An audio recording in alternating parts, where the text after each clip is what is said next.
خوف اور دہشت میں مبتلا قید لمحوں میں آپ سب کو خوش آمدید۔ میرے چینل کو لائک اور سبسکرائب کریں اور بیل آئیکن کو لازمی ہٹ کریں تاکہ میری آنے والی ویڈیوز آپ کو وقت پر مل سکیں۔ رضیہ جس گاؤں میں اپنے 2 بیٹوں کے ساتھ رہتی تھیں، وہاں ایک صوفی بزرگ کا دربار تھا، جہاں سے دور دور سے لوگ اپنی منتیں مرادیں ماننے آتے تھے۔ رضیہ کا خود بھی اس معاملے میں عقیدہ بہت پکا تھا۔ وہ روز صبح فجر کی نماز پڑھ کر دربار پر حاضری دینے جاتی اور دربار سے ملحق قبرستان میں جا کر اپنے مرحوم والدین کی قبروں پر فاتحہ خوانی کرتی تھیں۔ رضیہ کے شوہر چونکہ بیرون ملک میں مقیم تھے، سو ان پر کوئی روک ٹوک نہ تھی، مگر پھر ایک بھیانک رات میں ان کی زندگی میں ایسا طوفان آیا جس نے انہیں موت کے دہانے تک پہنچا دیا۔ اس روز بھی وہ معمول کے مطابق منہ اندھیرے اٹھی تھی۔ ابھی شاید وہ نیند میں ہی تھی کہ کہیں دور سے اذانوں کی آواز پہ ان کی آنکھ کھل گئی۔ انہوں نے کروٹ بدل کر بے خبر سوئے اپنے دونوں بیٹوں کو دیکھا اور نماز پڑھنے کے لیے بستر سے اتر گئیں۔ اس وقت بجلی گئی ہوئی تھی، یہ سردیوں کے دن تھے تو بجلی نہ ہونے سے کوئی فرق نہیں پڑتا تھا۔ رضیہ نے لالٹین جلائی اور نماز پڑھنے لگی، پھر اپنی عادت کے مطابق تسبیح اور لالٹین اٹھا کے دربار کی طرف چل دیں اور اپنے بیٹے کو دروازہ اندر سے بند کرنے کا کہا۔ گھر سے باہر قدم نکالے تو سردی کی ایک تیز لہر نے ان کا استقبال کیا۔ انہیں ٹھنڈک کا احساس ہوا۔ آسمان پر بدلی چھائی ہوئی تھی، اس لیے لالٹین کی مدھم لو میں راستہ واضح نظر نہیں آ رہا تھا، مگر اس کے باوجود وہ بے خوفی سے آگے کی جانب بڑھ رہی تھی۔ انہیں نہ تو اندھیرے سے ڈر لگتا تھا اور نہ ہی جنوں بھوتوں بدروحوں سے، بلکہ وہ تو ان تمام مخلوقات کے وجود کو ماننے سے یکسر ہی انکاری تھیں۔ وہ جب دربار کے دروازے کے قریب پہنچی تو حیران رہ گئیں۔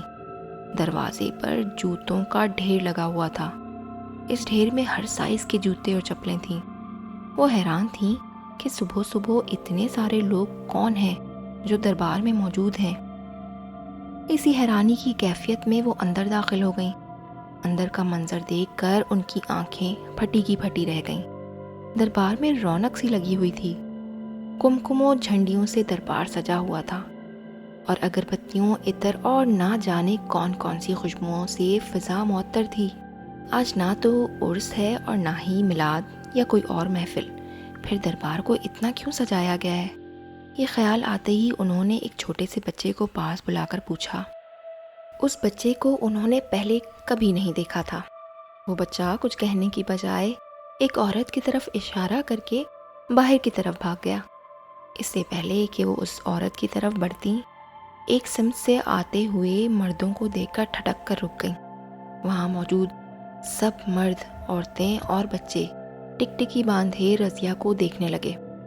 عجیب بات یہ تھی کہ ان میں سے کوئی بھی ان کی جان پہچان کا نہ تھا۔ دوسری یہ کہ ان سب کی ایک جیسی بھنورا سی آنکھیں تھیں جن میں عجیب سا اسرار تھا۔ البتہ سب کی شکلیں اور قد کاٹ ایک دوسرے سے بالکل مختلف تھے۔ اس کے علاوہ ان میں کچھ ایسا ضرور تھا جو رضیہ کو حیران کر رہا تھا۔ پھر ایسا بھی کبھی نہ ہوا تھا کہ رضیہ دربار آئی ہو اور فاتحہ خوانی نہ کی ہو، مگر آج اتنے مردوں کی موجودگی نے انہیں آگے بڑھنے سے روک دیا تھا۔ وہ الٹے قدموں واپس پلٹی تو دیکھا کہ چند قدموں کے فاصلے پر ماسی سلطانہ کھڑی تھی۔ اتنے اجنبی چہروں میں کسی اپنے کو پا کر وہ کھل سی گئیں۔ آگے بڑھ کر جھٹ ماسی کو سلام کیا اور ماسی کی زرد رنگت اور آنکھوں کے نیچے گہرے گڑھے دیکھ کر تشویشناک انداز میں بولی، ماسی آپ اتنی کمزور کیوں ہو گئی ہیں؟ ماسی نے بتایا کہ انہیں شوگر کی بیماری نے ہلکان کر رکھا ہے اور یہی وجہ ہے۔ بہرحال ماسی سے سلام دعا کر کے رضیہ نے ان سے رخصت لی اور اپنی عادت کے مطابق اپنے مرحوم والدین کی قبروں پر فاتحہ خوانی کے لیے قبرستان کی طرف چل دیں۔ ان کے دل پر ایک عجیب سا بوجھ آن پڑا تھا۔ انہیں محسوس ہو رہا تھا جیسے وہ مسلسل کسی کی نظروں کی حصار میں ہے، مگر وہ آنکھیں انہیں دکھائی نہیں دے رہی تھیں۔ اس اندھیرے میں لالٹین کی روشنی مزید مدھم ہو گئی تھی۔ اس سے پہلے کہ لالٹین کی روشنی مزید مدھم ہو جاتی، وہ جلد سے جلد اپنے گھر پہنچنا چاہتی تھی۔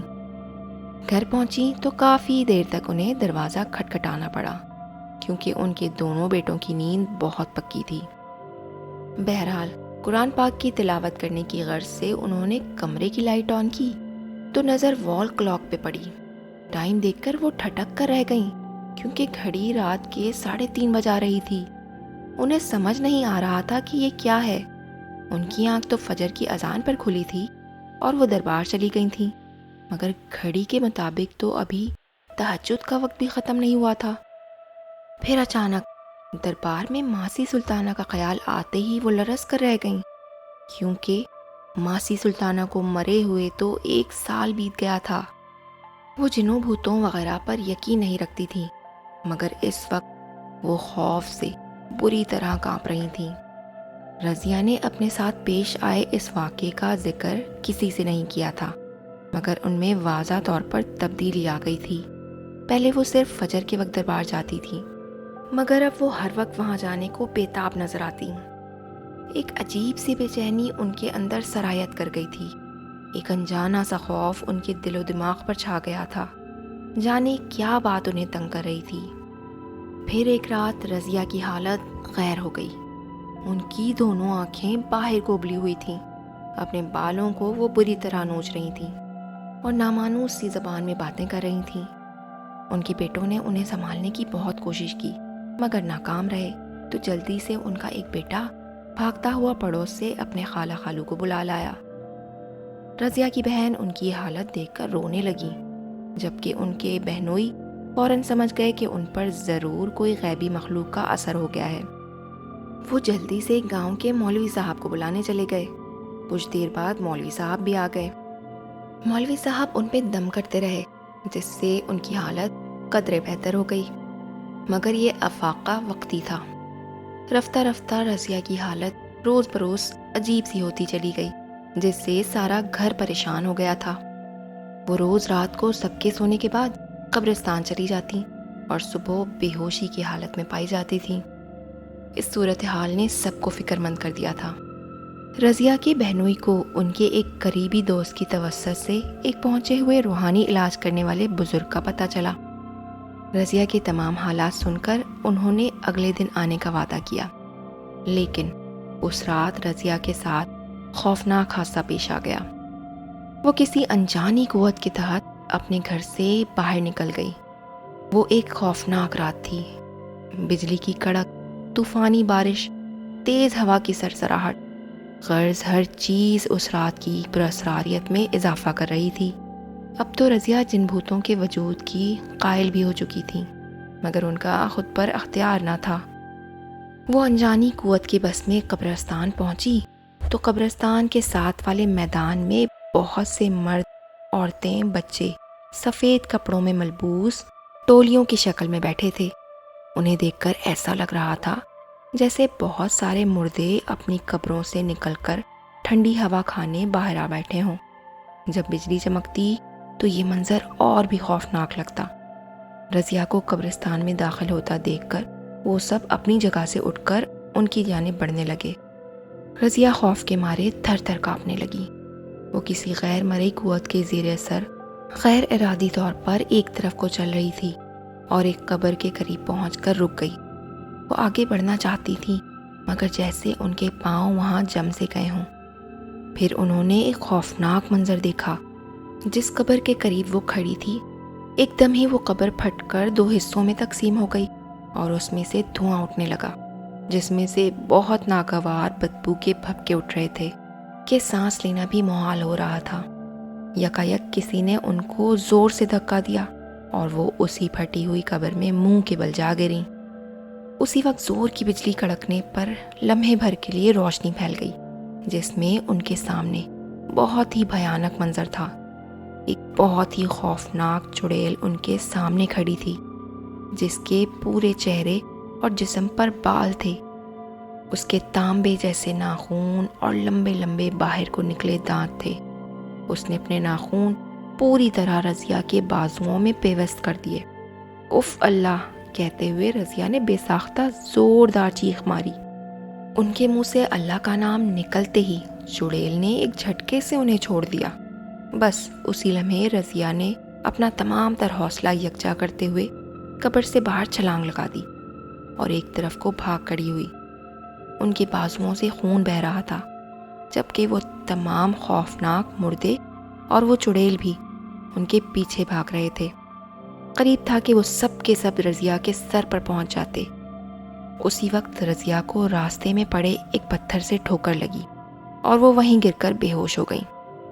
دوسری طرف گھر میں رضیہ کو موجود نہ پا کر سب گھر والے پریشان ہو گئے، جبکہ رضیہ کے بہنوئی، ان کے دونوں بیٹے اور 2-4 پڑوسی رضیہ کو ڈھونڈنے کے لیے نکل پڑے۔ ابھی یہ سارے لوگ دربار سے کچھ فاصلے پر ہی تھے کہ انہیں قبرستان میں سے کسی کے بھاگنے کی آواز آئی۔ سارے لوگ اپنے ہاتھوں میں پکڑے ٹارچ اور لالٹین کی مدد سے راستہ تلاش کرتے قبرستان میں پہنچ گئے، اور کچھ ہی دوری پر انہیں رضیہ نظر آ گئی جو زمین پر اوندھے منہ پڑی تھی۔ رضیہ کی حالت کافی خراب تھی، ان کا چہرہ خون سے تر تھا۔ اگلے دن وہ بزرگ بھی آ گئے۔ انہوں نے تمام صورتحال سن کر کچھ دیر تنہائی میں بند کمرے میں رہنے کا کہا۔ کافی دیر بعد جب وہ باہر آئے تو ان کا چہرہ پرسکون تھا۔